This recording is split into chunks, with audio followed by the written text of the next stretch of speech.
Hey y'all, what's up? It's your girl Shar. Y'all know what time it is. Hit that like button, turn your notification on, subscribe to the channel because I promise you, you won't be disappointed. All right. Hello to all my newcomers, flip-floppers, and day ones. I know y'all ain't think I was about to start this live without saying hello because ain't nobody sleep with y'all last night. All right, let's go. So Miss Mia, you know everybody has titled her to be a liar. Everyone has deemed her to be a liar. They be like, Mia be lying, okay? Mia be lying and ain't nothing she could do about it. Like folks be catching her and lie after lie after lie after lie. So here we are now where I guess Mia is feeling some type of way because the reunion has aired and people are asking like, where was Gordon? Why Gordon's not here, right? And by her just basically brushing it off like, he ain't want to come, she's getting a lot of heat behind that, okay? So not only did her and Gordon put together this whole live where they were able to have a conversation to address the rumors, they not only addressed the reunion rumor, but they addressed a ton of rumors, okay? Now, I took what I could and I took what I can and what I could stand to sit through, and we're going to talk about that, okay?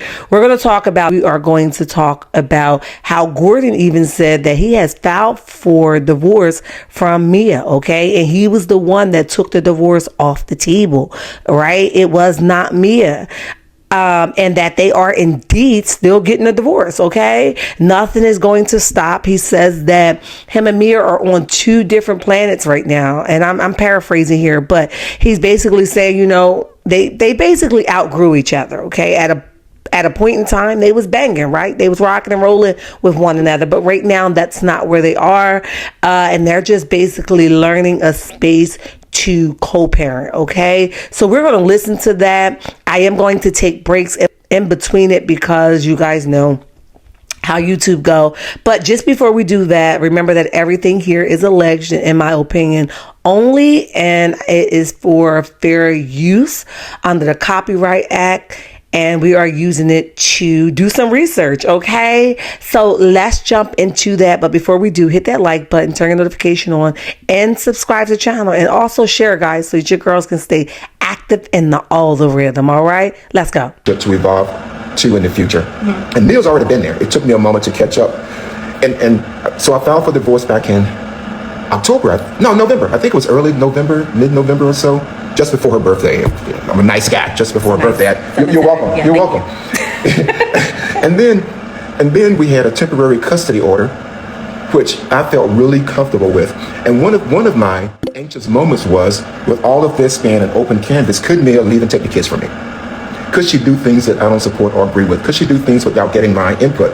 But once the emergency custody order came through, and it cleared and put guardrails on both of us in terms of our behaviors with the kids, it was like someone letting the air out of a balloon. All of a sudden, my emotional level went all the way down. And I was then able to have clarity on the situation. And one of the things I did, and Mia's never heard this, I sat down on more than 5 occasions and created 2 lists. A list for getting divorced, a list against getting divorced.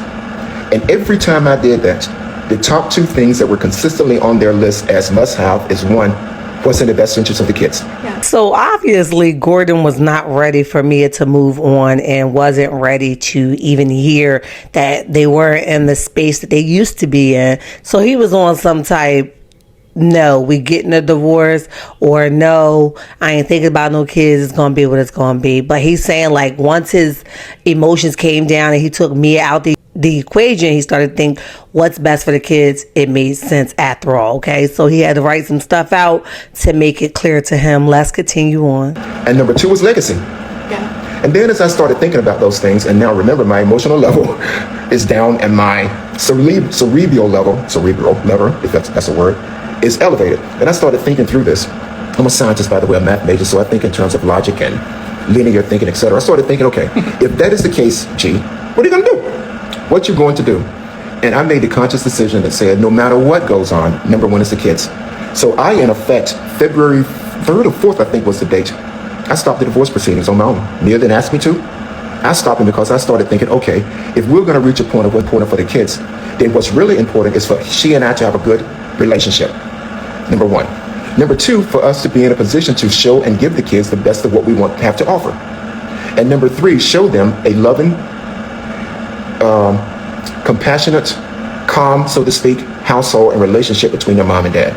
And when I started thinking about all those things and going, okay, I want to pause this legal situation to allow the temperature to drop down for both of us.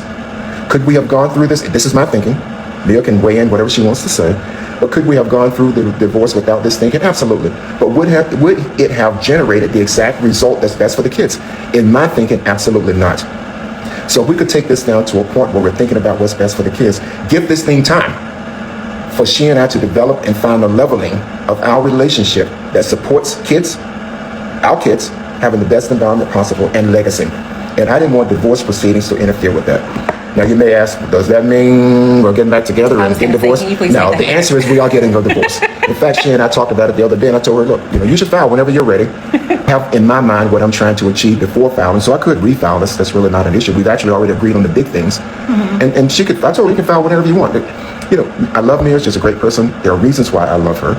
And there's reasons why I will always love her. She's given me two great, beautiful kids. Yeah. And, my intention, desire, wishes, and wants right now is not to get back together. And I think she feels the same way. So we have to set all that aside and say, okay, if that indeed is a fact, how do we exist in a way that works? Having dinners together, seeing the kids going out to the park together with the kids, going to ice skating together, going on vacation together. Some people may think that's crazy, but we are now able to do that. I don't think it's crazy. I think that I said some people do. I didn't say you do. Yeah, and here's the thing. Like, I feel like when it comes to parenting and different parenting styles, we live in a world where there's no right or wrong to this. We're all doing the best that we know One size how. doesn't fit all. And what works for us, and it works for us for my children to be able to see, just to be poured love into. I touched on